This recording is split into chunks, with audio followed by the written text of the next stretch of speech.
ரெண்டு ராஜாக்களின் புஸ்தகம் 3வது அதிகாரம். ரெண்டு ராஜாக்களின் புஸ்தகம் 3வது அதிகாரம் 18வது வசனத்தை வாசிக்க கேட்கலாம். இது கர்த்தரின் பார்வைக்கு, இது கர்த்தரின் பார்வைக்கு அற்ப காரியம். அற்ப காரியம். இது கர்த்தரின் பார்வைக்கு அற்ப காரியம்.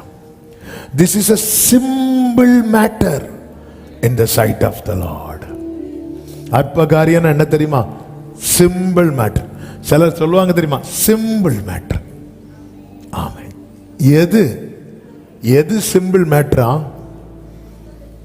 எது நமக்கு ரொம்ப கடினமான காரியமோ, எது நம்முடைய முழு முயற்சியாலையும் முடியாததாய் காணப்படுகிறதாய் இருக்கிற காரியமோ, அது கர்த்தருடைய பார்வையில் அற்ப காரியம். இந்த காலை வேளையில் என்னை கேட்டுக்கொண்டிருக்கிற அன்பு உள்ளங்களே, கர்த்தர் கடந்த வாரத்தில் இந்த வார்த்தையை தந்து பலப்படுத்தினார். இந்த மாத வாக்குத்தத்த வார்த்தையாய் இதையே தியானிக்க, பேச, படிக்க, கேட்க கர்த்தர் கிருபை செய்திருக்கிறார். ஒன்றை மட்டும் புரிந்து கொள்ளுங்கள், வானாதி வானங்களை கொள்ள முடியாத அளவுக்கு பெரிய தேவன் அவர். ஒருவராய் வானத்தை விரித்தவர் அவர். சமுத்திரத்தின் மொத்த தண்ணீரையும் உள்ளங்கையில எடுத்து வைக்கிறவர். வானத்தை சிங்காசனமாகவும் பூமியை பாத பீடமாக உடைய கர்த்தருடைய பார்வையில் எது எது எனக்கு கடினமாய் இருக்கிறதோ, எட்டாததா இருக்கிறதோ, சவாலா இருக்கிறதோ, முடியாததா இருக்கிறதோ, அத்தனையுமே அற்ப காரியம். ஹல்லேலூயா, ஆமென். வெளிச்சத்தை உண்டாக்க கர்த்தர் என்ன செய்தார்? தெரிஞ்ச சத்தமா சொல்லுங்க. அவ்வளவுதான், வெளிச்சம். ஆமென். நட்சத்திரங்களை உண்டாக ஆண்டவர் என்ன செய்தார்?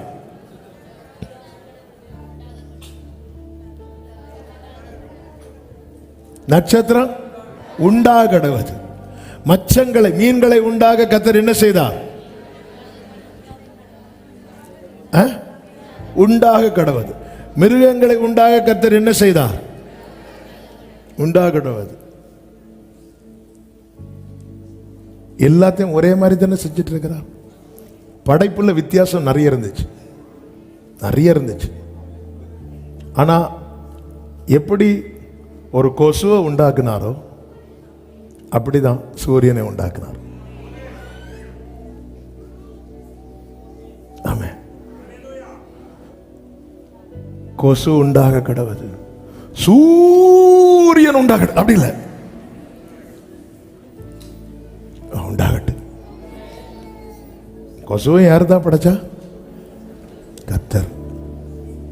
எதுக்கு சொல்றேன் தெரியுமா? நம்ம பெருசா தூக்கி வச்சிட்டு இருக்கிறோம்ல, அவருக்கு சிம்பிள் மேட்டர். நம்புறவங்க மட்டும்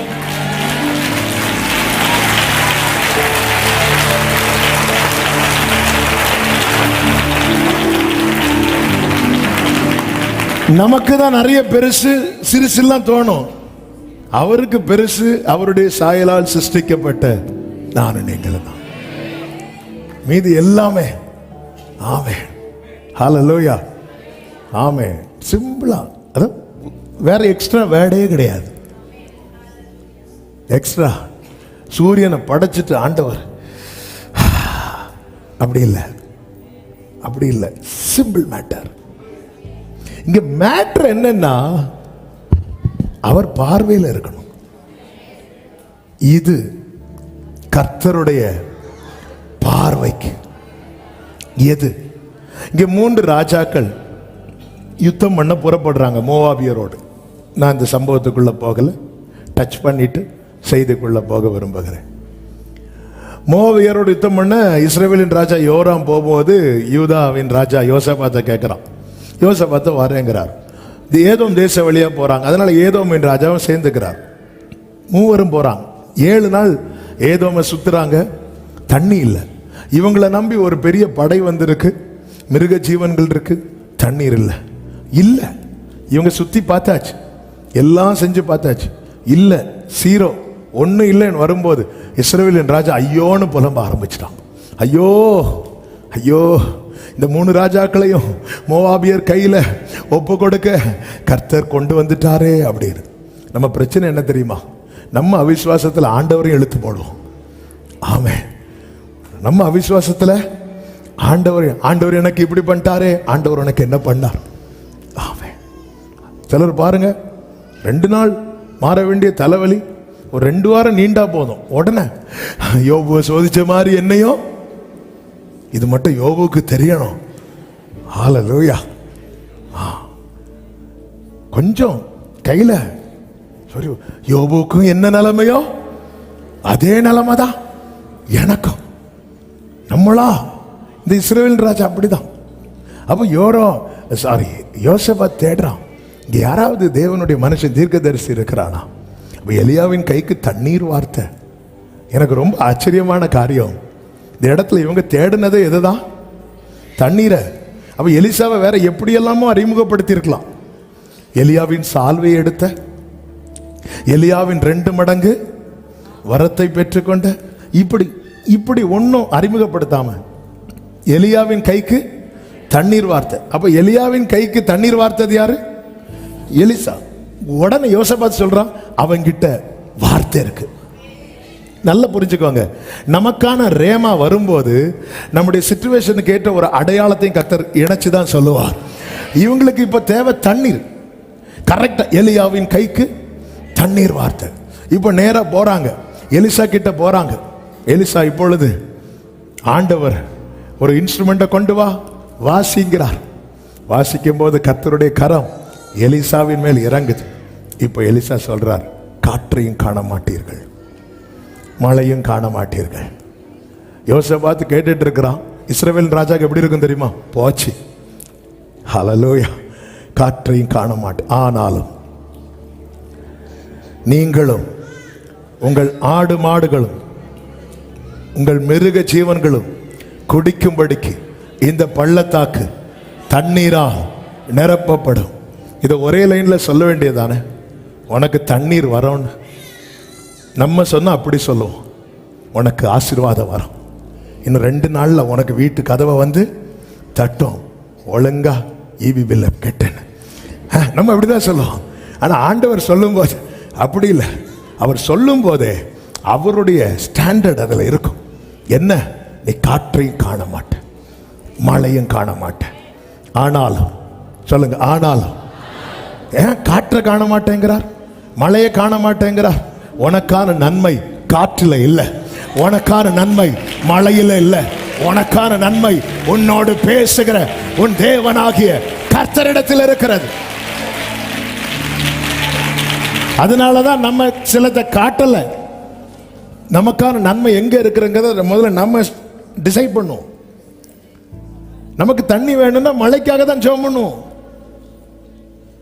ஆண்டவர் மோசே கிட்ட சொல்றார், ஜனங்கள்லாம் மோசே சொல்றார், ஜனங்கள்லாம் அழுறாங்க, ஆண்டவரை தாங்க முடியல, ஆண்டவரை என்னை எடுத்துக்கோங்க, ஆண்டவரே இறைச்சிக்காக அழுறாங்க, ஆண்டவரை விட்டா என்னையே தின்றுவாங்க, ஆண்டவர் எடுத்துக்கோங்க, ஆண்டவரை. ஆண்டவர் சொன்னார், ஒரு நாள் 2 நாள் அல்ல, 1 மாதம் அளவும் புசிப்பீர்கள். உடனே மோசே, ஆண்டவரே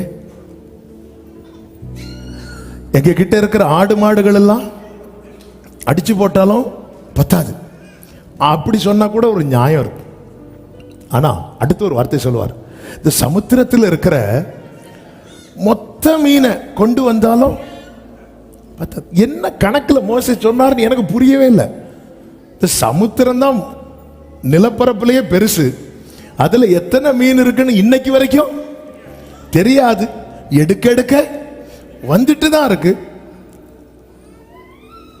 சமுத்திரத்தில் இருக்கிற மீனின் அளவு மோசைக்கு தெரியாது. ஆனா மோசை எதை வச்சு சொல்லியிருப்பான்னா, இந்த கூட இருக்கிறவங்க சாப்பிடுற ஸ்டைலை வச்சு, அவங்க சாப்பிடத பார்த்தா, ஆண்டவரே இந்த சமுத்திரத்தில் இருக்கிற ஆண்டவர்கிட்ட உடனே ஆண்டவர் சொல்லுவாரு, கர்த்தருடைய கை குறுகிட்டு. அதன் அர்த்தம் என்ன? மோசே, நான் உனக்கு தருவேன்னு சொன்னது உன் பாக்கெட்ல கிடையாது, உன் பேங்க்லயும் கிடையாது, இந்த சமுத்திரத்திலையும் கிடையாது, என் கையில இருக்கு. இது கர்த்தருடைய பார்வைக்கு. ஏங்க எதுக்கு இதை சொல்றேன் தெரியுமா? மோசேயே கர்த்தர் ஒண்ணு தருவேன்னு சொன்னதும் எப்படி பார்த்தார் பாத்தீங்களா? நம்மள ஏமாத்துறோம். வார்த்தை வந்தது நம்ம பார்வை அப்படித்தானே போகுது. நம்ம சிச்சுவேஷனை பார்க்கிறோம், நம்ம நிலைமையை பார்க்கிறோம், நமக்கு என்ன முடியும்னு பார்க்கிறோம், என்ன முடியாதுன்னு பார்க்கிறோம். 99 வயசுல ஆபிரகாம் இஸ்மவேல் உமக்கு முன்பாய் பிழைப்பானாக என்று சொல்ல காரணம் என்ன? அவன் தன் சரீரத்தை பார்த்தான், தன் மனைவியின் கற்பம் செத்திருப்பதை பார்க்கிறான். இதுக்கு யாரும் விதிவிலக்கு கிடையாது. ஆனா நாம ஒரு காரியத்துல உறுதியா இருக்கணும். நாம இந்த விஷயத்தை பார்த்துட்டு இருக்கிறது வரைக்கும் நமக்கு இது கடினமானது. அதனால அவர் பார்க்க அவர் சமூகத்தில் வைத்து விடுவது சிறந்தது. யோசபாத் ஒரு விஷயத்தை எப்படி பார்த்தான்? யோராம் எப்படி பார்த்தான்? அஞ்ஞானிகள், அதாவது தேவனை அறியாதவர்கள் பார்க்கிற பிரகாரமாய் நாம் பார்க்க அல்ல தேவன் நம்மை அழைத்தது. நேற்று காலை சர்வீஸ்ல சொன்ன ஒரு வார்த்தை, அது பலனா இருந்ததுனால் நான் ஒரு விஷயம் கூட அதை ரிப்பீட் பண்றேன். ஆகாருடைய மகனும் மரண விளிம்பில் இருக்கிறான், ஆபிரகாமின் மகன் ஈசாக்கும் மரண விளிம்பில் இருக்கிறார். ஆகாரின் மகன் தாகத்தில் சாக போறான், ஆபிரகாமின் மகன் ஈசாக்கு கத்தியினால சாக போறான். இன்னும் சொல்ல வேண்டுமானால் ஆகாரின் மகனை விட ஆபிரகாமின் மகனுக்கு தான் ஆபத்து அதிகம். ஏன்னா ஆகாரின் மகன் இன்னும் மயங்கலை. கர்த்தர் சொல்லுகிறார், ஆகார்ட்ட பிள்ளை இருக்கும் இடத்துல அதன் சத்தத்தை கேட்டு. அப்போ என்ன? இப்போ சத்தம் வருது. ஒருத்தன் தாகம் ஜாஸ்தி ஆயிடுனா உடனே சாக மாட்டான். முதல்ல என்ன பண்ணுவான்? மயங்குவான், அப்புறமா செத்துருவான். ஆனா கத்தினால குத்துனா ஒருத்தன் மயங்க மாட்டான், மொத்தத்தில் போயிடும். இன்னும் சொல்லணும்னா ஆகாரின் மகனை விட மிகப்பெரிய ஆபத்தில் இருப்பது ஆபிரகாமின் மகன். ஆனால் ஆகாரின் மகன் அந்த அது ஒரு மோசமான சிச்சுவேஷன், குறைத்து மதிப்பிடவில்லை. ஆனால் நம்மை தேவன் ஆபிரகாமின் சந்ததியை வைத்திருக்கிறார் என்பதை சொல்வதற்காக அந்த பிள்ளைய ஒரு செடிக்கு கீழே வச்சுட்டு ஆகார் வாயிலிருந்து சொன்ன வார்த்தை என்ன தெரியுமா? என் பிள்ளை சாகிறதை நான் பார்க்க மாட்டேன். அதே வேளையில் ஆபிரகாம் என் பிள்ளை கொஞ்ச நேரத்தில் சாக போறான். அவனை அழைத்து கொண்டு போகும்போது ஆபிரகாம் சொன்ன வார்த்தை என்ன தெரியுமா? கர்த்தர் பார்த்துக் கொள்வார். கர்த்தர், ஜீசஸ்.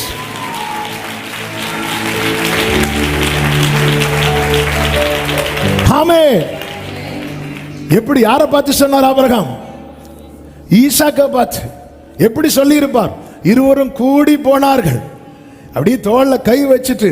ஆபிரகாமுக்கு ஒரு 120 வயசு இருக்கும், ஈசாக்கு ஒரு 20 வயசு, 16 இருந்து 20 வயசு இருக்கும் ஈசாக்கு. அப்ப ஈசாக்கு 20 வயசுன்னு ஆபிரகாமுக்கு அந்த ஒரு வேடல என்னெல்லாம் இருக்குன்னு தெரியுமா? மகனே, உன்னை ஃபுல்லா படிக்க வச்சிருவானான்னு எனக்கு தெரியல, உனக்கு நான் கல்யாணம் பண்ணி வைப்பானான்னு எனக்கு தெரியல, உனக்கு வீடு கட்டி தருவானான்னு எனக்கு தெரியல. இங்க பாரு, கர்த்தர் பார்த்து கொள்வார். கர்த்தருடைய பர்வதத்தில் பார்த்து கொள்ளப்படும். யெகோவா ஈரே, யெகோவா ஈரே எல்லாம்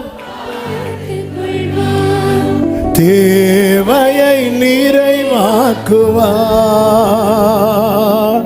கண்ணீரை துருத்தியில்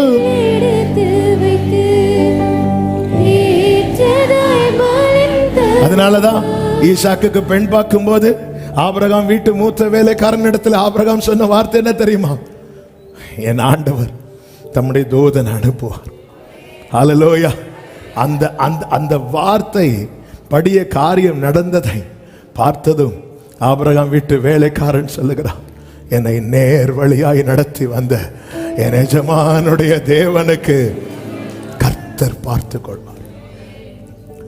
ஆமென். அப்ப அவருடைய பார்வையில் வைக்கணும். கர்த்தர் பார்த்து கொள்வார்னு சொல்லிட்டு ஈசாக்க ஆபிரகாம் வீட்டுக்குள்ள வைக்கல, கர்த்தருடைய பலிபீடத்தில் வைக்கிறான். எது எது நம்முடைய பார்வையில கடினமாக இருக்கிறது, எது எது நமக்கு தெரியும், நமக்கு தெரியும். 5 வருஷத்துக்கு முன்னாடி நாம நினைக்கிறதல்ல இப்போ நாம நினைச்சிட்டு இருக்கிறது. 5 வருஷத்துக்கு முன்னாடி எந்த காரியத்தில் நம்ம அசால்ட்டா இருந்தோமோ இன்னைக்கு அந்த காரியத்தை குறித்து கொஞ்சம் பயம் வந்திருக்கு. ஒரு 10 வருடத்துக்கு முன்னாடி எதை நம்ம யோசிக்கவே இல்லையோ இன்னைக்கு நம்ம அதை நினைச்சு யோசித்து தூக்கம் வராம இருக்கிறோம். ஏன்? கிளைமேட் மாறுது, ஹெல்த் கண்டிஷன் மாறுது, ஃபேமிலி சிச்சுவேஷன் மாறுது. இதுக்கு யாரும் விதிவிலக்கு கிடையாது.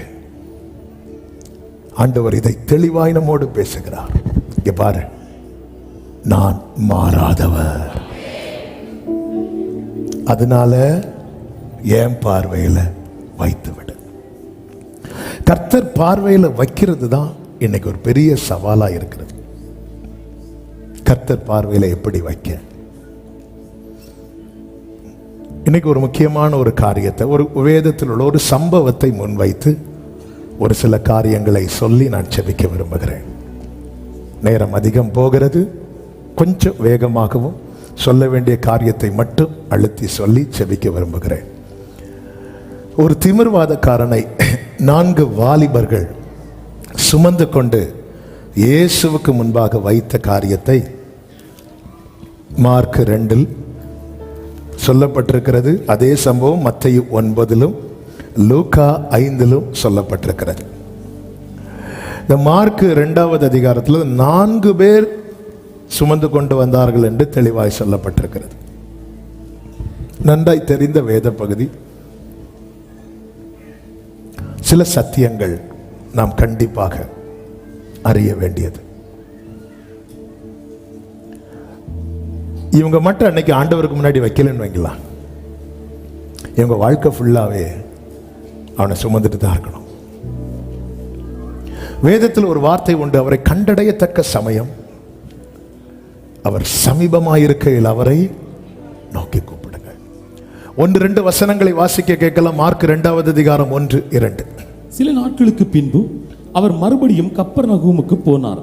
அவர் வீட்டில் இருக்கிறார் என்று ஜனங்கள் கேள்விப்பட்டு உடனே வாசலுக்கு முன்னும் நிற்க இடம் போதாதபடிக்கு அநேகர் கூடி வந்தார்கள். அவர்களுக்கு வசனத்தை போதித்தார். முதலாவது அவருக்கு முன்னாடி வைக்கணும்னா ஒரு காரியத்தை கன்ஃபார்ம் பண்ணணும், உறுதிப்படுத்தணும். என்ன? அவர் இருக்கிறாரா? இயேசு இருக்கிறாரா? இன்னைக்கு இயேசு இருந்த இடத்தை பார்க்கிறதுக்கு போறாங்க. எங்க போறாங்க? எருசலேமுக்கு. இங்கதான் இயேசு இருந்தார், இங்கதான் இயேசு பிறந்தார். அங்கதான் இயேசு பிறந்தாரான்னு தெரியாது. இங்கதான் இந்த மரத்துக்கு கீழே தான் உட்கார்ந்தார், இந்த மலையில தான் உட்கார்ந்து இருந்து என்ன பண்ணிட்டு இருந்தார்? பிரசங்கம் பண்ணார். இந்த தோட்டத்தில் இந்த கல்லுல தான் உட்கார்ந்து. இயேசு இருந்த இடத்தை பார்ப்பது இன்னைக்கு அநேகர் இன்ட்ரெஸ்ட் காட்டுறாங்க. ஆனா இயேசு இருக்கிற இடம்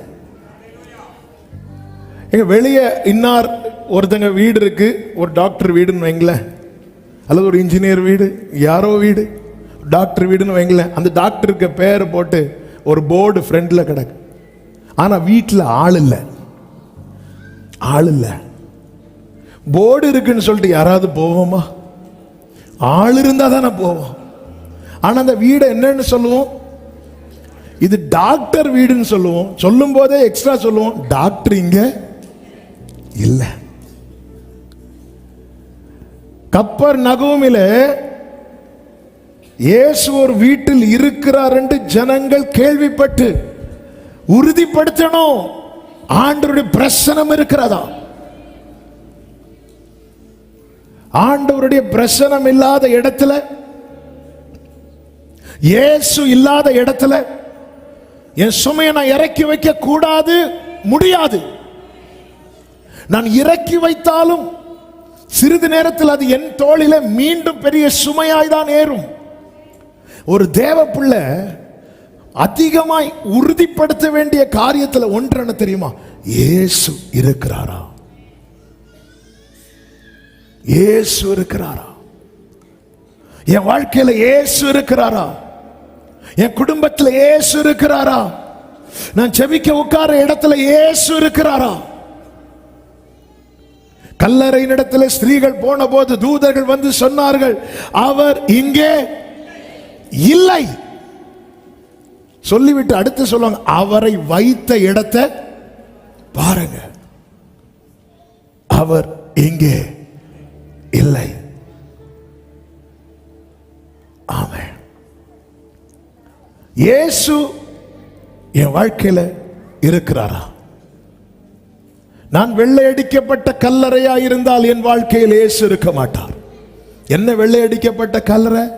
சண்டையானா ஒயிட் அண்ட் ஒயிட் போட்டுட்டு வந்துட்டு உள்ள இருக்கிற கசப்பை மாற்றாம, வைராக்கியத்தை மாற்றாம, பகையை மாற்றாம, தேவனுக்கு பிரியமில்லாத எதையும் மாற்றாமல், நாங்க பெண்டிகாஸ்ட்னு சொல்லிட்டு வெள்ளையும் போட்டுட்டு உள்ள வைராக்கியம், பகை, கசப்பு, விரோதம் இவைகளை வைத்து கொண்டிருந்தால் அவர் சொல்லுவார், வெள்ளை அடிக்கப்பட்ட கல்லறை.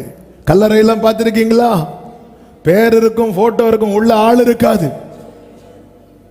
உள்ள ஆள் இருந்தா நம்ம ஒரு ஃபேன் வச்சு கொடுத்துருப்போம், அட்லீஸ்ட் ஒரு லைட்டாவது போட்டு விட்டுருப்போம். இல்ல இல்ல, இயேசு இருப்பதை கேள்விப்பட்டு இவங்க சும்மா சுமந்துட்டு போற வழியில என்ன கூட்டமா இருக்குன்னு சொல்லிட்டு இல்ல, நான் ஒரு சுமையை சுமந்து கொண்டு போகிறேன்னா எனக்கு ஒரு நிச்சயம் இருக்கணும். நான் போகிறது சுமந்து கொண்டா இருந்தாலும் நான் வரும்போது விடுதலையோடு வருவேன். நான் போகிறது குனிந்து போனால் வரும்போது நிமிர்ந்து வருவேன்.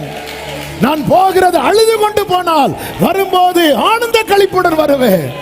ஆண்டவர் சொல்லுகிறார், அழுகையோடு விண்ணப்பத்தோடு என்னிடத்தில் வருவார்கள், நான் அவர்களை நடத்துவேன். என் ஜனங்கள் நான் அளிக்கும் நன்மையினால் திருப்தி ஆவார்கள். ஹல்லேலூயா.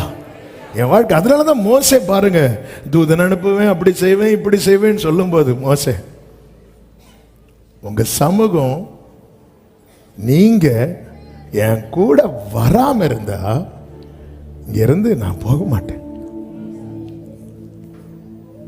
தேவன் தன்னோடு இருப்பதை உறுதிப்படுத்தி கொண்ட பின்பு மோசே நெக்ஸ்ட் ஸ்டெப்பை எடுத்து வைக்கிறான்.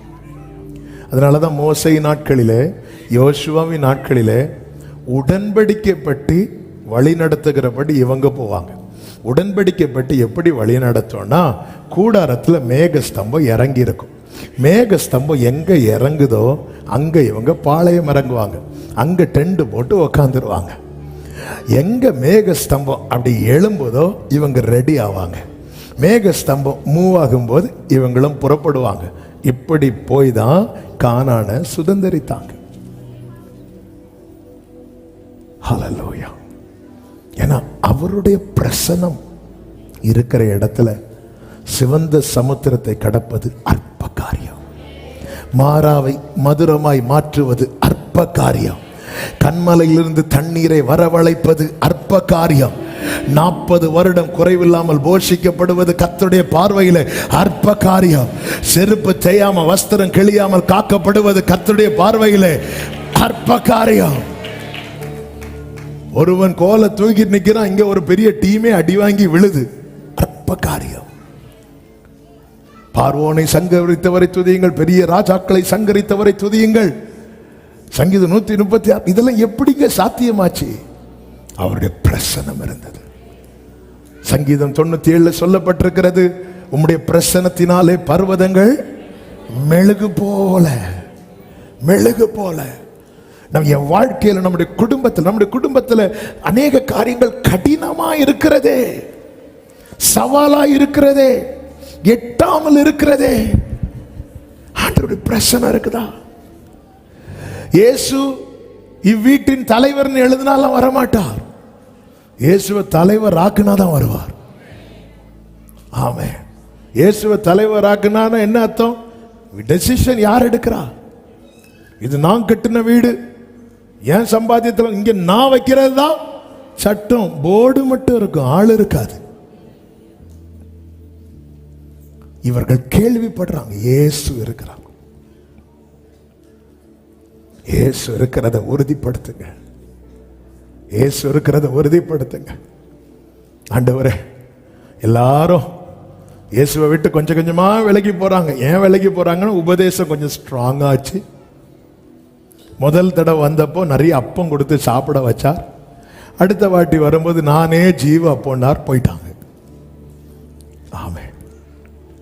அப்போ மெதுவா பேதுரு தான் பேசுவார், வேற யாரும் பேசுவார்? சீஷர்களை யாராவது ஆண்டவர்கிட்ட ஏதாவது கேட்கணும்னா அதான் பேதுருவை குறித்து சொல்லப்பட்டிருக்கிறது. முந்தினவன், எல்லாத்துலேயும் முந்துவார். ஒரு சின்ன சோதனையை வச்சார், கொஞ்சம் பிந்திட்டார். ஆமென். நேர முந்தினவன். ஆண்டவரே எல்லாரும் போறாங்க, கொஞ்சம் வர வர பிரசங்கம் பழைய மாதிரி.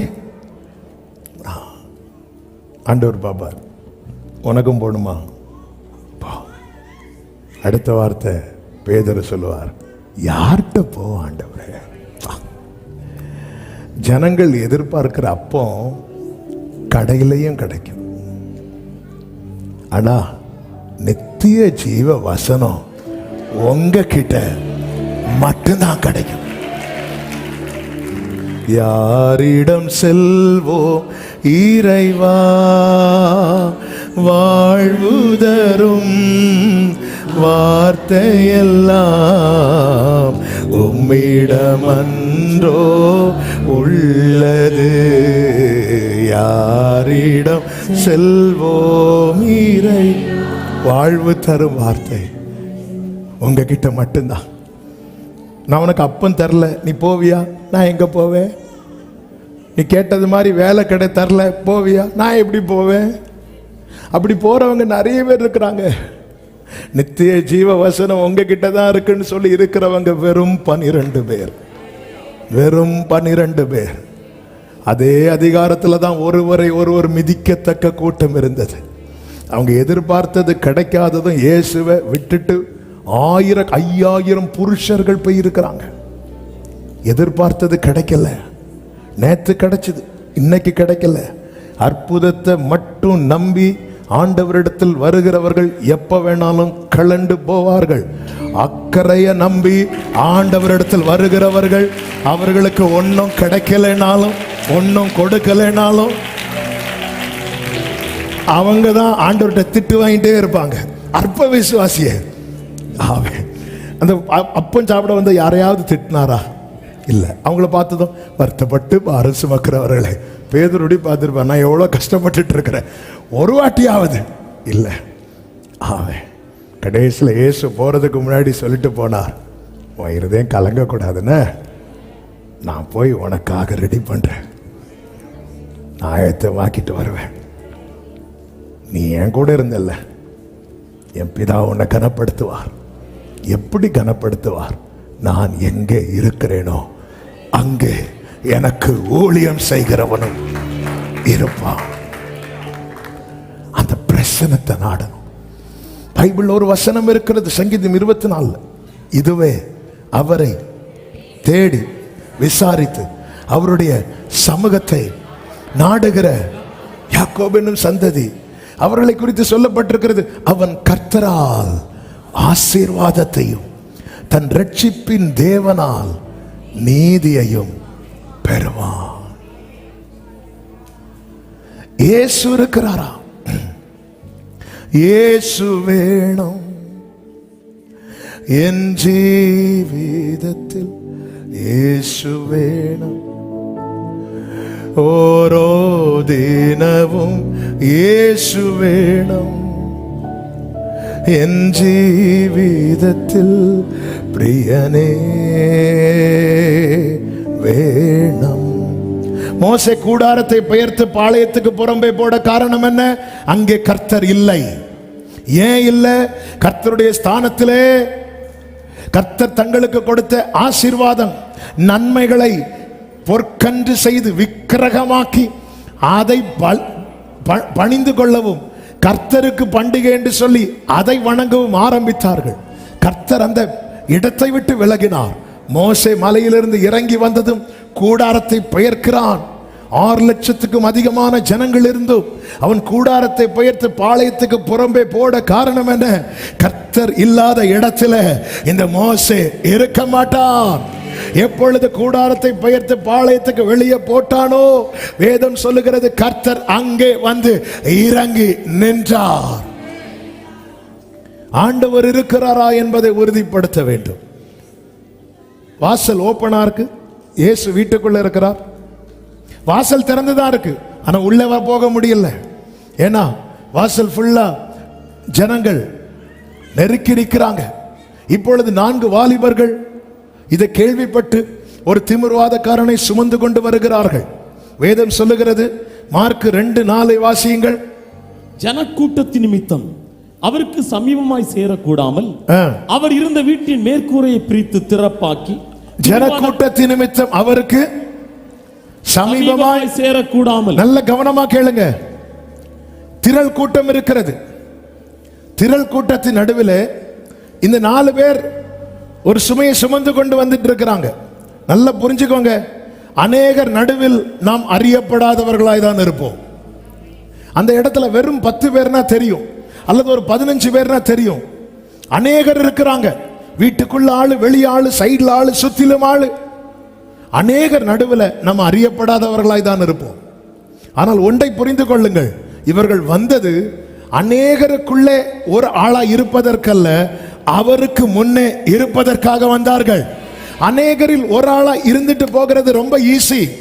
ஆனா அவருக்கு முன்னாக நான் என்னை வைக்கணும், என் காரியத்தை வைக்கணும்னு வரும்போது எனக்கு என்ன உண்டாகும் தெரியுமா? தடை உண்டாகும், தடை உண்டாகும்.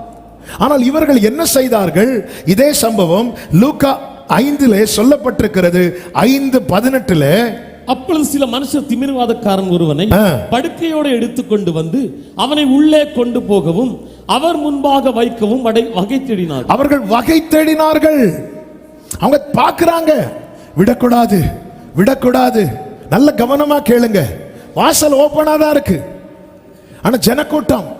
இவங்க வந்தாங்க, உள்ள போக முடியல. உள்ள போக முடியலன்னதும் இவங்க திரும்பி போயிருக்கலாம். நார்மலா ஜனங்க செய்யறது அதுதான். நம்ம ஒரு இடத்துக்கு போறோங்க, உள்ள இடம் இல்லை. உள்ள இடம் இல்லைன்னா நம்ம என்ன செய்வோம்? வெளியே போவோம். சர்ச்சுக்கு வரோம், உள்ள எப்படியோ இடம் இல்லை, என்ன பண்ணும்? ஒன்று கீழே இருப்போம், இல்லைன்னா வீட்டுக்கு போயிடுவோம்.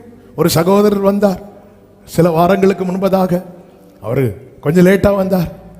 வந்து பார்த்தா எல்லாம் டோரை திறக்கவே முடியல, ஃபுல்லாக ஆட்கள். அப்போ சகோதரர்கள் சொன்னாங்க, கீழே உட்காருங்க. கீழேன்னா கீழே டிவி வச்சிருக்கிறோம், எங்கள் வீட்லேயும் டிவி இருக்கு அப்படி சொல்லிட்டு அவர் போயிட்டார். நம்ம என்ன பண்ணுவோம்? பார்ப்போம், முடியலையா திரும்பிடுவோம். இவங்க அப்படி திரும்பல, இவங்க வகை தேடினார்கள். நல்ல கவனமா கேளுங்க. நீங்க எதற்கு வந்திருக்கிறீங்க? நம்ம எதற்கு வந்திருக்கிறோம்? நான் வந்தது கூட்டத்தில் ஒரு ஆளா இருந்து ஆராதிச்சுட்டு போக அல்ல. என் பாரங்கள் என் சுமைகள், என் பாரங்கள்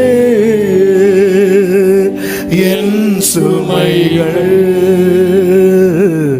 உம் பாதத்தில்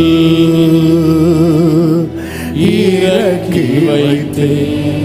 நான் அவர் சமூகத்தில் இறக்கி வைக்க வந்தேன். அதனால இவங்க நின்றுட்டு என்ன பண்றாங்கன்னா வகை தேடுறாங்க. நல்லா புரிஞ்சுக்கோங்க, கர்த்தருக்கு முன்பாக நம்முடைய காரியத்தை வைக்க நம்ம முற்படும் போது சில தடைகள் உண்டாகும். தடை வருதுன்னு சொல்லிட்டு பின்வாங்கினா இந்த சுமை வாழ்க்கை முழுவதும் சுமக்க வேண்டி இருக்கும். ஆனால் அதை பின்வாங்காமல் நாம் அடுத்த ஸ்டெப் எடுத்து வைக்க வகை தேடினால் வகை தேடுகிறவனுக்கு வழி திறக்கும். 12 வருட பெரும்பாடுள்ள ஸ்திரீ இயேசுவை குறித்து கேள்விப்பட்டு நான் போய் அவருடைய வஸ்திரத்தை தொடுவேன் அப்படி சொல்லிட்டு போறா. போகும்போது இயேசு கூட இருந்தது 12 சீஷர்கள் அல்ல, திரளான ஜனங்கள். வேதம் சொல்லுகிறது, மார்க் 5 வீட்டில் போய் படிங்க, டைம் ஆயிட்டு. திரளான ஜனங்கள் அவர் என்ன பண்ணார்களாம்? நெருக்கினார்கள். இப்பதான் அம்மையார் போறாங்க. ஆல்ரெடி போய் கூட்டம் ஜாஸ்தி, நெருக்கி நெருக்கி போறாங்க. இந்த அம்மா போறாங்க, போய் லாஸ்ட்ல நின்றுட்டு ஐயோ கூட்டமா இருக்கு அப்படி வீட்டுக்கு போயிருந்தா 12 வருட பெரும்பாடு 14 வருடமாயிருக்கும், 20 வருடமாயிருக்கும், வாழ்க்கை ஃபுல்லா இருக்கும். விடல, அவங்க வகை தேடினாங்க. அவங்க எப்படி போயிருப்பாங்க தெரியுமா? அப்படியே உள்ள நெருக்கி நெருக்கி நெருக்கி. சிலர் சத்தம் போட்டிருப்பாங்க, என்னமா வந்து இடிச்சிட்டு இருக்கிற. சிலர் பாருங்க, கை தூக்கி ஆராதிக்கும் போது இதுல வந்து நிற்பாங்க, கீழே போட முடியாது. பரவாயில்ல, கொஞ்சம் நெருக்கி நெருக்கி நெருக்கி. எத்தனை பேர்கிட்ட திட்டு வாங்கி, எத்தனை பேர் சத்தம் போட்டு, ஏமா இப்படி நெருக்கிற, இப்படி இடையில வார, நீ பின்னாடி வந்தனா பின்னாடி நிக்க வேண்டியதானே. அவ அதையெல்லாம் விடல. வகை தேடுகிறவனுக்கு வழி திறக்கும். அவள் வந்தாள், வஸ்திரத்தின் ஓரத்தை தொட்டாள். சகையு எரிகோவுக்கு பக்கத்துல இயேசு வருவதை கேள்விப்பட்டதும் சகையு வீட்டுல இருந்து குடுகுடுன்னு ஓடி போறாரு. அவருக்கு ஹைட்டுக்கு பார்த்த உடனே எல்லாமே தெரியும். எங்க தெரியும்? துள்ளி துள்ளி பார்க்கிறாரு. தெரியலன்னு சொல்லிட்டு சகையு வீட்டுக்கு போயிருந்தா அந்த வீட்டுக்கு கடைசி வர ரட்சிப்பு வந்திருக்காது. அவன் வகை தேடுறான். வகை தேடு. நமக்கு என்ன தேவை தெரியுமா? நம்முடைய ஸ்தானம், நம்ம பிரஸ்டேஜ் இதெல்லாம் தூக்கி என்ன செய்யணும்? குப்பையில் போடணும். நான் யாரு? நான் டாக்ஸ் கலெக்டர். நான் யாரு? நான் ஐஸ்வர்யவா? நான் எப்படி இந்த இடத்துல? அப்படியெல்லாம் பார்த்துட்டு இருந்தா இந்த சும தோல்ல இருந்து இறங்காது. வீட்டில் தரித்திரம் மாறாது. வீட்டுக்கு ரட்சிப்பு வராது. சகைவு எப்படியாவது பார்த்துடணும்னு பார்க்கலாம். என்ன மார்க்கம் இருக்கு? ஒரு மரம் இருக்கு. அதுவும் ரொம்ப உயரமான மரம் இல்ல. அண்ணன் ஏறிட மாட்டார். காட்டத்தி மரம். அந்த காட்டத்தி மரத்துல நிறைய வெரைட்டி இருக்கு. அதுல ஒரு வெரைட்டி மரம், அதுதான் சகைவு ஏறினது. அதை குறித்து இப்படி சொல்லுவாங்க, அதன் இலைகள் ரொம்ப பெருசா இருக்குமா. அதாவது உள்ள இருந்து பார்த்தா வெளியிருந்து பார்க்கறவங்களுக்கு ஈஸியா உள்ள இருக்கிற ஆள தெரியாது. ஆனா உள்ள இருந்து அப்படி இலைக்கடையில சகைவு அப்படியே ஏறி அப்படியே உக்காந்து இருக்கிறார். சகைவு பார்த்தார். சகைவு பார்த்தது மட்டும் இல்ல, இயேசு அண்ணாந்து பார்க்கிறார். கானானிய ஸ்திரீ தன் மகள் சுகமாக இயேசுவினிடத்துல வரும்போது அவர் ஒரு பிரதியுத்தரம் சொல்லல. அப்படிதான் பைபிள்ல இருக்கு. அவர் மாறு உத்தரம் ஒண்ணுமே. உடனே அவ திரும்பி போயிருந்தா கடைசி வரை அவளுடைய மகள் பலவீனமாய் தான் இருந்திருப்பான். விடல, வகை தேடினாள். ஆமே, நம்முடைய நோக்கம் சரிதான், நம்முடைய விசுவாசம் சரிதான். ஆனா தடை வரும்போது மட்டும் ஏன் அங்க நம்ம பிளாக் ஆகிறோம்? பிரசங்கி 11:4 என்ன சொல்லப்பட்டிருக்கிறது? காற்றை கவனிக்கிறவன் விதைக்க மாட்டான், மேகங்களை நோக்குகிறவன் அறுக்க மாட்டான். தடை வருங்க, தடை வரும். ஆனாலும் நாம வகை தேடினால் வழி திறக்கும். கைகளை உயர்த்தி ஆமேன் சொல்லுங்க பார்க்கலாம். லூக்கா 5:19 என்ன சொல்லப்பட்டிருக்கிறது தெரியுமா? வகை 18 சொல்லப்பட்டிருக்கிறது வகை தேடினார்கள். 19 என்ன சொல்லப்பட்டிருக்கிறது? ஜனக்கூட்டம் மிகுதியா இருந்தபடியினால் உள்ளே கொண்டு போகிறதற்கு வகை காணாமல். கொஞ்சம் முன்னாடி தான் என்ன பேசிட்டு இருந்தோம்? வகை தேடுகிறவனுக்கு வழி திறக்கணும். ஆனா இவங்க வகை தேடினார்கள், வகை காணவில்லை. அடுத்து இவங்க என்ன பண்ணாங்க தெரியுமா? வீட்டின் மேல் ஏறி தட்டோடுகள் வழியாய். அப்போ இவங்க எப்படி வகை தேடி இருப்பாங்க? சர்ச்சுக்கு நம்ம வரோம், 4 வாசல் இருக்கு. ஃப்ரண்ட்ல வரோம் ஃபுல்லு. அடுத்து எங்க வருவோம்? சைட்ல அங்கேயே ஃபுல்லு. அடுத்து இங்கேயே ஃபுல்லு. அடுத்து பேக் ஃபுல் ஆயிட்டு நம்ம என்ன பண்ணுவோம்? போயிடுவோம். இவங்க இப்படித்தானே பார்த்துருப்பாங்க. ஃப்ரண்ட் டோர் ஃபுல்லு, பின்னாடி டோர் போனா அங்க ஃபுல்லா ஸ்திரீகளா இருக்கிறாங்க. அதுவும் டோர்ல சில காலை நீட்டிட்டு இல்ல ஜன்னல். அப்போ நம்ம இந்த மாதிரி ஜன்னல்லாம் கிடையாது. அங்க ஒரு ஆள்லாம் போயிடலாம். ராகாபே ஜன்னல் வழியா வேவுகாரங்களே, சரி ஜன்னல் வழியா போலான்னு பார்த்தா சுற்றிலும் பார்க்கறாங்க. 4 திசை அடைக்கப்பட்ட போது இவங்களை அறியாமலே இவங்க கண் எங்க போகுது தெரியுமா? மேலே பார்க்குது. வகை தேடியும் வகை காணவில்லை என்றால் திரும்பிராத, கண்களை ஏறெடுத்து பார். உனக்கான ஒரு வழி நிச்சயமாய் உண்டு. இங்க இவங்களுக்கு வழி திறந்தது மேற்கூரை பிரிக்கப்பட்டதல்ல, அந்த வீட்டு ஓனருடைய மனதை கர்த்தர் விசாலமாக்குனது. உங்க வீட்டுல இயேசுவே இருந்தாலும் உங்க வீட்டு மேற்கூரைய பிரிச்சா அவங்கள பிரிக்காம ஆண்டவர் இருக்கட்டும் மகனே, சும்மா இருங்க ஆண்டவரே, இப்பதான் கஷ்டப்பட்டு போட்டிருக்கிறேன், இந்த மழையில ஒழுகுச்சுன்னு சொல்லி இப்பதான் ரெடி பண்ணி போட்டிருக்கிறேன். அந்த வீட்டு ஓனர் மனசை எவ்வளவு விசாலமாக்கி இருப்பார் பாருங்க. இதுதான் வழி திறக்கிறது. ஆமேன். வகை ஐயோ நான் ஜோமன்லான்னா வந்து உட்கார்ந்து இருக்கிறேன். சிலரை பார்த்துருக்கீங்களா? 10 அதிகாரம் படிக்கலான்னு சொல்லிட்டு பைபிள் தர ஒரு டிஸ்டர்பன்ஸ் நமக்கு இருக்காது. எல்லாரும் தூங்கி இருப்பாங்க, போனும் சுவிட்ச் ஆஃப் ஆகிருக்கும், ஒரு பிரச்சனை இல்லை. நமக்கும் தூக்கம் வராது. ஆனாலும் 10 அதிகாரம் படிக்கலாம்னு சொல்லிட்டு பைபிள் திறந்து ஒரே வசனத்திலே நின்றுட்டு இருக்கிறோம். உடனே நாமளே என்ன சொல்லுவோம்னா, இன்னைக்கு எனக்கு லீடிங் இல்லை. என்ன லீடிங் இல்லை? லீடிங் வர என்ன செய்யணும்? நல்ல சூரல் பெரம்பு கொண்டு வந்து இன்னைக்கு எனக்கு முடியலன்னு வர இடத்துல ஒரு முயற்சி எடுத்து பாருங்க. முடியலன்னு வர இடத்துல நீங்க வகை தேடுங்க. எத்தனை காரியத்தை இப்படி முடியலன்னு நாமளே நினைச்சு மிஸ் பண்ணி இருக்கிறோம் தெரியுமா? பக்கத்துல வர போய் வஸ்திரத்தை தொடாம வந்திருக்கிறோம் தெரியுமா? கிட்ட வர போய் பார்க்காம வந்திருக்கிறோம் தெரியுமா? தூக்கிட்டு போய் இறக்கி வைக்காம வந்திருக்கிறோம் தெரியுமா? என்னை பலப்படுத்துகிற கிறிஸ்துவினாலே எல்லாவற்றையும் செய்ய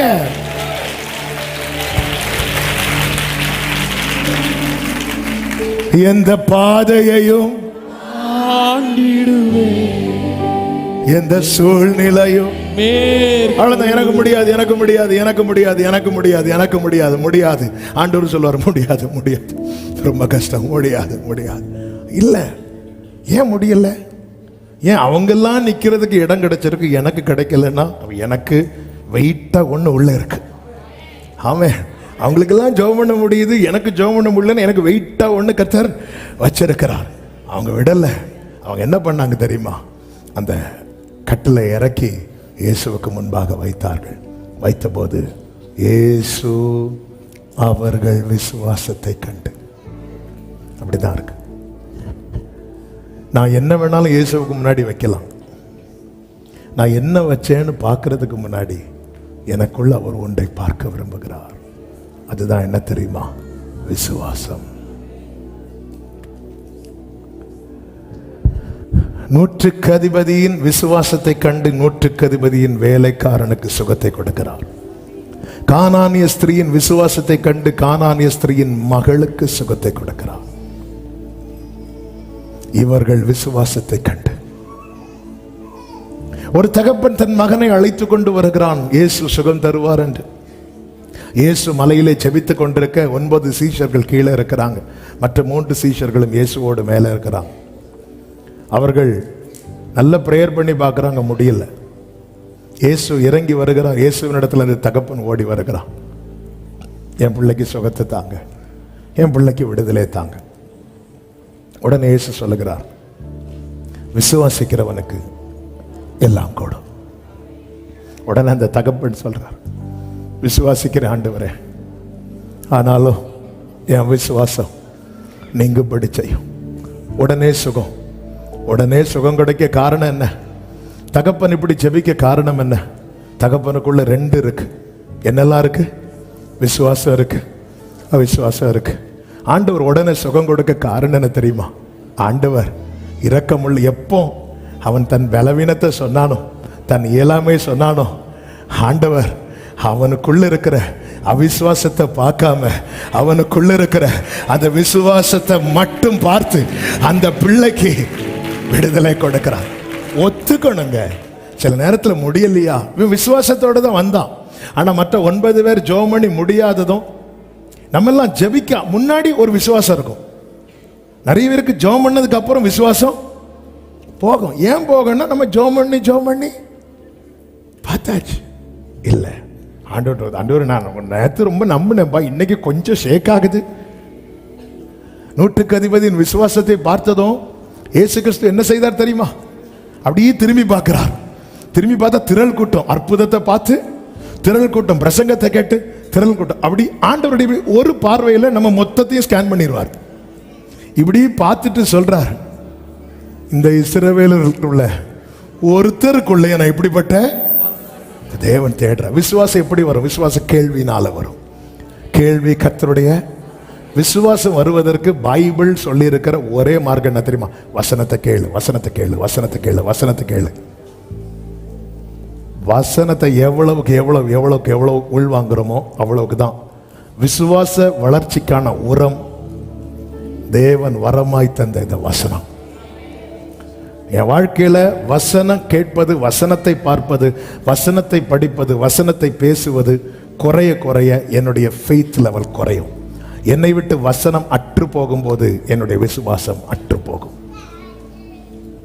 ஆமென். இயேசு பேதுருட்ட அவ்வளோ பேசுறாரு. ஆண்டவர் வான் பண்ற, உன் விசுவாசம் ஒளிந்து போகாதபடி நான் உனக்காக வேண்டிக் கொண்டேன். நீங்க கவனிச்சீங்கன்னா தெரியும். சேவல் கூவி, அதுக்கு முன்னாடி இயேசு திரும்பி பார்த்து சேவல் கூவி அவர் அழுததுக்கு அப்புறம்தான் அவர் இயேசு சொன்ன வசனத்தை, அப்போ மறுதலிக்கும் போது அவருக்குள்ள என்ன இல்லை? வசனம் இல்லை. அதுக்கப்புறம் தான் நினைவு கூர்ந்தாராம். நான் எவ்வளவுக்கு எவ்வளவு நல்ல கவனிங்க, நற்செய்தி பரப்புகிறவர்களை விட துர்ச்செய்தி பரப்புகிறவர்கள் அதிகம். யோசுவாவும் காலேபும் அந்த தேசத்தை எளிதில் சுதந்திரிக்கலான்னு சொல்லும்போது மற்ற 10 பேர் முடியாது முடியாது. நாங்கள் ஜனங்கள் எந்த செய்தியை நம்பினாங்க தெரியுமா? அந்த செய்தி. 10 பேர் சொல்ற வார்த்தையை நம்புவோமா? 2 பேர் சொல்ற வார்த்தையை நம்புவோமா? எங்க 2000 வருஷத்துக்கு முன்னாடி இருந்து சுவிசேஷம் சொல்லப்படுகிறதே, இன்னைக்கு வரைக்கும் இந்த நற்செய்தி செல்லாத இடம் எத்தனை இருக்கு தெரியுமா? ஆனா 2 வருஷத்துக்கு முன்னாடி வந்த கொரோனா, இந்த கொரோனாங்கிற பேரை தெரியாத ஒரு ஆளு கூட இல்லை. இதுதான் நற்செய்தி பரப்பப்படுவதை விட துர்ச்செய்தி ரொம்ப ஈஸியா போயிடும். தேவ பிள்ளை, நமக்குள்ளே அதே போலதான். நற்செய்தி உள்ள போகிறத விட துர்ச்செய்தி உள்ள போய் எங்கேயோ கடந்துரும். நமக்கு மைண்ட்ல அதுதான் வந்துட்டு இருக்கும். அதனால என் ஆடுகள் அந்நிய சத்தத்துக்கு என்ன செய்யுமா? விலையோ இது வேண்டாம் வேண்டாம், கேட்க வேண்டாம் கேட்க வேண்டாம் கேட்க வேண்டாம். நற்செய்தியை கேளுங்க, இந்த வசனத்தை கேளுங்க, விசுவாசம் வளரும். விசுவாசம், அவர் எதிர்பார்க்கிற விசுவாசம் நமக்குள்ள இருக்கும்போது அவருக்கு முன்னாடி நம்ம வைக்கிற எல்லாத்துக்கும் நிச்சயமாய் சொல்யூஷன் உண்டு. ஒரு வார்த்தையை சொல்லி நான் செபிக்க விரும்புகிறேன். இப்பொழுது அவருக்கு முன்னாக அந்த திமிர்வாதக்காரனை வைத்த போது, மத்த மார்க் 2வது அதிகாரம் அதனுடைய 5வது வசனத்தை வாசியுங்கள். இயேசு அவருக்கு விசுவாசத்தை கண்டு திமிர்வாதக்காரனை நோக்கி, மகனே, உன் பாவங்கள் உனக்கு மன்னிக்கப்பட்டது என்றார். அங்கே உட்கார்ந்திருந்த வேதபாரகர்கள் சிலர், இவன் இப்படி தேவதூஷணம் சொல்லுகிறது என்ன? தேவன் ஒருவரை என்று. அவ்வளவுதான். அவங்களுக்கு இருதயம் ரொம்ப டிஸ்டர்ப் ஆகுது, பயங்கரமா யோசிக்க ஆரம்பிக்கிறாங்க. உடனே இயேசு அதை அறிந்து அவர்களை பார்த்து சொல்லுகிறார். 9வது வசனம், உன் பாவங்கள் உனக்கு, இந்த வார்த்தையை கவனிங்க, உன் பாவங்கள் உனக்கு மன்னிக்கப்பட்டது என்று சொல்வதோ, எழுந்து உன் படுக்கையை எடுத்துக்கொண்டு நடவென்று, எழுந்து உன் படுக்கையை எடுத்துக்கொண்டு நடவென்று சொல்வதோ எது எளிது? எது எளிது? எது ஈஸி? எது ஈஸி?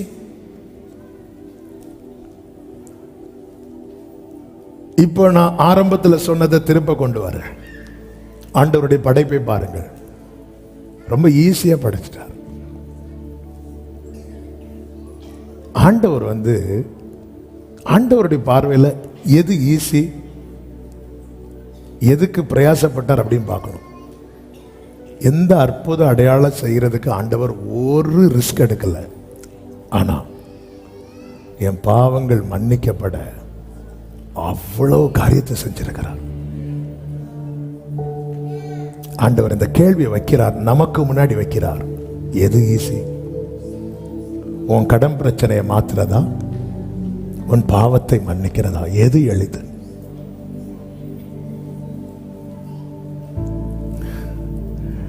உன்னை வாடகை வீட்டில இருந்து சொந்த வீட்டுக்கு கொண்டு போவதா, உன் பாவங்களை மன்னிக்கிறதா? எது எளிது? எது எளிது? எதுக்காக அவர் அடி வாங்கினார்னு பாருங்க, எதுக்காக அவர் கஷ்டப்பட்டார்னு பாருங்க. வேதம் சொல்லுகிறது, என் பாவங்கள் மன்னிக்கப்படுவதற்காக அவர் முதல்ல எதை இழந்தார் தெரியுமா? அப்பா பக்கத்தில் இருக்கிறதை இழந்தார். அப்பா பக்கத்தில் இருக்கிறது. அவரை குறித்து வேதம் சொல்லுகிறது, பிதாவின் மடியில செல்ல பிள்ளை. இந்த பூமியில தண்ணீரை ரசமாக்குறதுக்காக செஞ்சார் இல்ல, என் பாவங்கள் மன்னிக்க. அடுத்து எப்படி ஆனார் தெரியுமா? எபிரேயர் 2:17 சொல்லப்பட்டிருக்கிறது, எவ்விதத்திலும் சகோதரருக்கு ஒப்பாக வேண்டி இருந்தது. ஆமென். ஏங்க, என்ன போல அவர் மாறணும்னா எவ்வளவு தாழ்த்துறேன். 50,000 ரூபாய் சம்பளம் வாங்கிட்டு இருந்த ஆளுக்கு கம்பெனியில் கூப்பிட்டு சொல்றாங்க, உங்க சம்பளத்தை நாங்கள் குறைக்கிறோம், அடுத்த மாசத்துலேருந்து உங்களுக்கு 30,000 ரூபாய் தான் சம்பளம் அப்படின்னா சந்தோஷமாட்ட வீட்டுக்கு வருவாங்க? இல்லை. 20,000 ரூபாய் சம்பளம் குறைஞ்சதுக்கு எத்தனை பேர் துக்கப்படுறாங்க தெரியுமா? இன்னும் நான் இந்த ஜூனியர் கேடர்ல இருக்கிற, எனக்கு இன்னும் ப்ரொமோஷன் வரல, எத்தனை பேர் ஃபீல் பண்றாங்க? ஒரு சின்ன தாழ்வு வந்ததுக்கு அவங்களுக்கெல்லாம் அப்படி கொடுக்குறாங்க, எனக்கு இப்படி. எங்க அவர் அவ்வளோ பெரிய தேவன், தூதர்கள் அவருக்கு முன்னாடி பணிந்து தான் இருப்பாங்க. எல்லாரையும் விட்டு எவ்விதத்திலும் சகோதரருக்கு ஒப்பார். சகோதரனா யார்? நாம தான். நம்மள மாதிரி அவர் வானம் கொள்ளாதவர். தாழ்த்தி தாழ்த்தி தாழ்த்தி தாழ்த்தி தாழ்த்தி, நான் எப்படி எங்க அம்மா வயிற்றுல கருவா இருந்தனோ அதே போல் அவர் மரியாள் வயிற்றுல வராங்க. இதெல்லாம் இது எது எளிது? ஆண்டவர் கேட்கிற, எது எளிது? நீ என்ன நினைச்சிட்டு இருக்கிற? உன் காரியம் எல்லாம் எனக்கு முடியாதுன்னு நினைச்சிட்டு இருக்கிற, எது எளிது? அது மாத்திரமல்ல, எஸ்ஐயா 53:4 சொல்லப்பட்டிருக்கிறது, மெய்யாகவே அவர் நம் பாடுகளை யாருங்க ஏற்றுக்கொள்வோம்? நம்ம கூட டீ குடிக்க வருவாங்க, நம்ம கூட டிராவல் பண்ண வருவாங்க, நம்ம கூட இருந்து பல மணி நேரம் பேசுவாங்க. இப்ப சொல்றாங்க, ஏங்க நீங்க லோன் கட்டி ரொம்ப கஷ்டப்படுறீங்க, நாளையில இருந்து உங்க லோனை நான் கட்டுறேன். அப்படி எத்தனை பேர் சொல்லுவீங்க? அப்படி ஒரு ஆள் சொல்லுவாங்க. நீங்க சும்மா கேட்டு பாருங்க, பிரதர் உங்களுக்கு என்ன பிடிக்குமா? இந்த உலகத்திலே நான் வாழ்றதே உங்களுக்காக தான், உங்களை பிடிக்காம. அப்போ ஒன்று பண்ணுங்க, இந்த லோனை மட்டும் நீங்க கேட்டுருங்கன்னு சொல்லுங்க. சொல்லி ஒரு 5 நிமிஷம் கழிச்சு அவருக்கு கூப்பிடுங்க. அங்கிருந்து ஒரு பதில் வரும், நீங்கள் அழைத்த சந்தாதாரர் இந்த உலகத்திலேயே இல்லை. உங்க லோன் பிரச்சனை எப்பொழுது முடியுமோ அப்பொழுதுதான் வருவார், அதுக்கப்புறம் பார்க்க முடியாது. நம்ம லைன்ல இருந்து ஃபோன் பண்ண மட்டும் அவங்களுக்கு போகாது, இன்னொரு லைன்ல இருந்து ஃபோன் பண்ணா போகும். அப்படி நிறைய மேஜிக்லாம் நடக்கும். இவர் அப்படி அல்ல, மெய்யாகவே உங்க கஷ்டத்துல நான் கூட இருப்பேன்னு மனுஷன் சொல்ற வார்த்தை வெறும் வாக்கு. ஆனா கர்த்தர் மெய்யாகவே அவர் ஏற்றுக்கொண்டதுனால ரோமர் 4:25 நம் பாவங்களுக்காக ஒப்பு கொடுக்கப்பட்டார். 1 கொரிந்தியர் 15:3 நமது பாவங்களுக்காக மரித்தார். இப்போ ஆண்டவர் கேட்கிறார், எது எளிது? இன்னைக்கு கொஞ்ச நேரத்தில் பந்தியில கை வைக்க போறோம். எதனால பந்தியில நம்ம கை வைக்க போறோம்? எதனால கை வைக்க போறோம்? சர்ச்சில் மெம்பர் ஆனதுனாலயா? நோ. கிறிஸ்தவ குடும்பத்தில் பிறந்ததுனாலயா? நோ. நம் பாவங்களை அவர் மன்னித்திருக்கிறதுனால. ஆண்டவர் கேட்கிறார் உங்களை பார்த்து, என்னை பார்த்து, எது எளிது? எது எளிது? உன் வியாதியை மாற்றுறதா, உன் பாவத்தை மன்னிக்கிறதா? ஆண்டவரே, என் பாவத்தை மன்னிக்கிறதுக்கு நீங்க பட்ட பிரயாசத்தை பார்த்தா அது எளிது அல்ல ஆண்டவரே. உடனே ஆண்டவர் சொல்லுகிறார், அப்படி எளிதல்லாத காரியத்தையே நான் உனக்கு செஞ்சிருக்கிறேனே. இந்த வியாதியை மாத்துறது எனக்கு ஒரு விஷயமா? உன் பிரச்சனையை மாத்துறது எனக்கு ஒரு விஷயமா? உனக்கு ஒரு வாசலை திறக்கிறது எனக்கு ஒரு விஷயமா? உன் வாழ்க்கையை கட்டி எழுப்புறது எனக்கு ஒரு விஷயமா? ஹல்லேலூயா. ரட்சிக்கப்பட்ட தேவ பிள்ளையே, இந்த கேள்வியை கர்த்தர் கேட்கிறார்.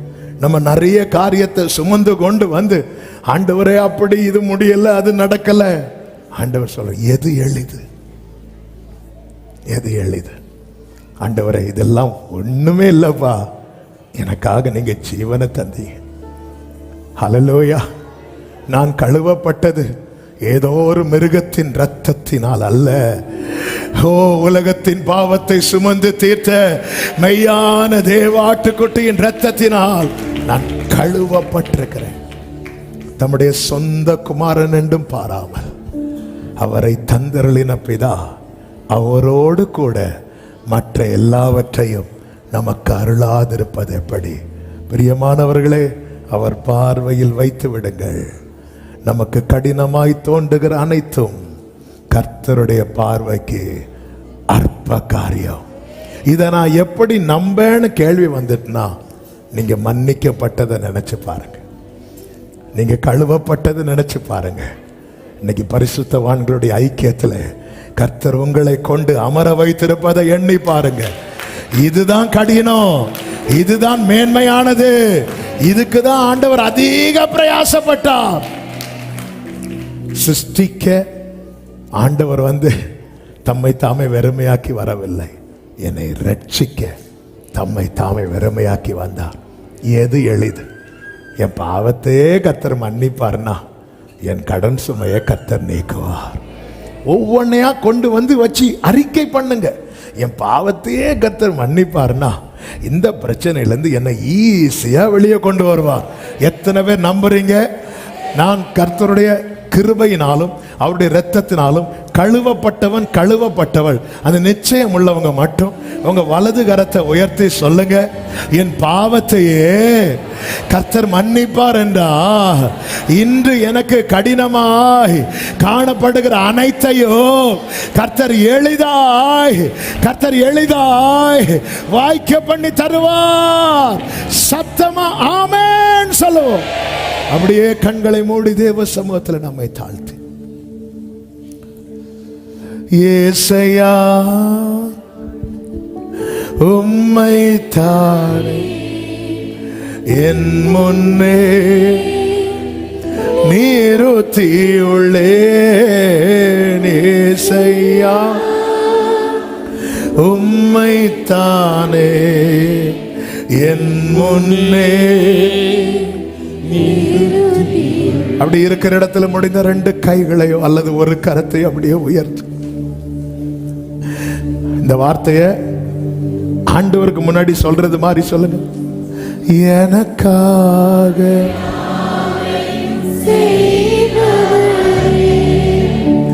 செய்து ஆமென். எனக்காக glory சொல்லுங்க வாயை திறந்து, என் பாரங்கள் என் சுமைகள் என் பாரங்கள் என் சுமை உம் பாதத்தில் இறக்கி வைக்கிறேன். உம் பாதத்தில் இறக்கி அப்படியே கைகளை உயர்த்தியவாறு. எது உங்க வாழ்க்கையில ரொம்ப சவாலா இருக்கு, எது உங்களை விட்டு தள்ளி இருக்கு, எட்டாததா இருக்கு, கடினமா இருக்கு, ரொம்ப முயற்சி பண்ணி பார்த்து முடியல, அப்படியே ஒரு நிமிஷம் உங்க இருதயம் இப்ப பேசட்டும். நீங்க ஆண்டவர் சமூகத்தில் இறக்கி வைங்க. அப்பா இது உங்களுக்கு சிம்பிள் மேட்டர்ன்னு சொல்லிட்டு சொல்லுங்க, ஆண்டவர் எனக்கு இது கடினமா இருக்கு சொல்லுங்க. உங்க இருதயம் பேசட்டும். அப்பா அடுத்து என்ன செய்யணும்னே தெரியாம இருக்கு ஆண்டவரே. ஆகார மாதிரி ஐயோன்னு மட்டும் நான் சொல்லிடக்கூடாது. ஆபிரகாமின் சந்ததியா வைத்திருக்க ஆண்டவரே, இது உங்களுக்கு சிம்பிள் மேட்டர்ப்பா. இந்த வியாதியிலேருந்து என்னை வெளியே கொண்டு வருவது உங்களுக்கு சிம்பிள் மேட்டர். இந்த கடன் பாரத்திலிருந்து என்னை வெளியே கொண்டு வருவது உங்களுக்கு சிம்பிள். ஏன்னா என் பாவத்தையும் மன்னிச்சுட்டீரே, பெரிய காரியத்தை செஞ்சிருக்கிறீங்களேப்பா. இந்த பள்ளத்தாக்குலேருந்து என்னை வெளியே கொண்டு வருவது உங்களுக்கு சிம்பிள் மேட்டர் ஆண்டவரே. இந்த கண்ணீரை கழிப்பாய் மாற பண்ணுவது உங்களுக்கு சிம்பிள் மேட்டர்ப்பா. இது உங்களுக்கு அற்ப காரியம்பா. ஆமென். இந்த ஓயாமல் குத்தி கொண்டிருக்கிற இந்த முள்ளிலிருந்து, இந்த முட்களின் நடுவிலிருந்து என்னை வெளியே கொண்டு வருவது உங்களுக்கு சிம்பிள் மேட்டர் ஆண்டவரே. நான் உங்களை நம்புறேன், உங்க வார்த்தையை நம்புறேன், உங்க வல்லமையை நம்புறேன், உங்க கிருபையை நம்புறேன். ஏசையா உம்மை தான்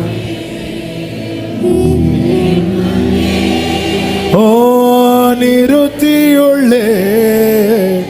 ஏசையா உம்மை தானே நல்ல தகப்பனை, இரக்கமுள்ள தேவனை, உடைய திவ்ய பிரசன்னத்துக்காக நன்றி. எஸ் லார்ட், எங்களுக்கு கடினமாக இருக்கிற அனைத்தும் உங்க பார்வைக்கு அற்பமானது. எது எளிதுன்னு எங்களை பார்த்து கேட்குறீங்க.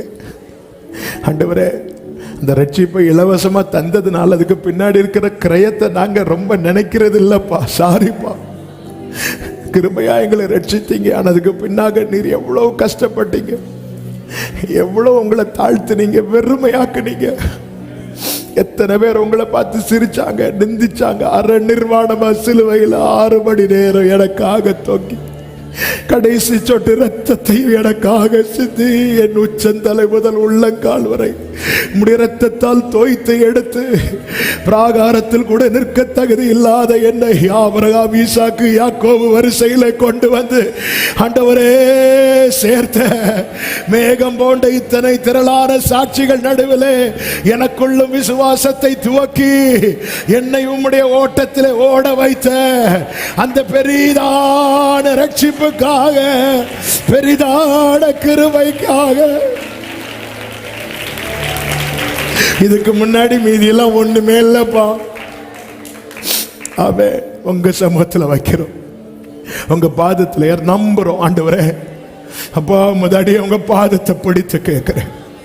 உண்மையா இந்த நம்பிக்கையோடு என் ஆண்டவருடைய பார்வையில் இதெல்லாம் அற்ப காரியம் நம்பி யார் யார் தங்கள் சுமைய இந்த நேரத்தில் இறக்கி வைத்தார்களோ இவர்களை நிமிர்ந்து நடக்க பண்ணுவீராக.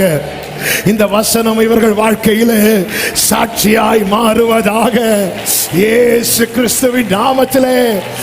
ஆமென், ஆமென், ஆமென். அப்படியே செய்யும். நாமத்துக்கு மகிமை வரப்படும். எல்லா மகிமையும் ஒருவருக்கே செலுத்துகிறோம். இரட்சகர் இயேசுவின் நாமத்தில் பிதாவே.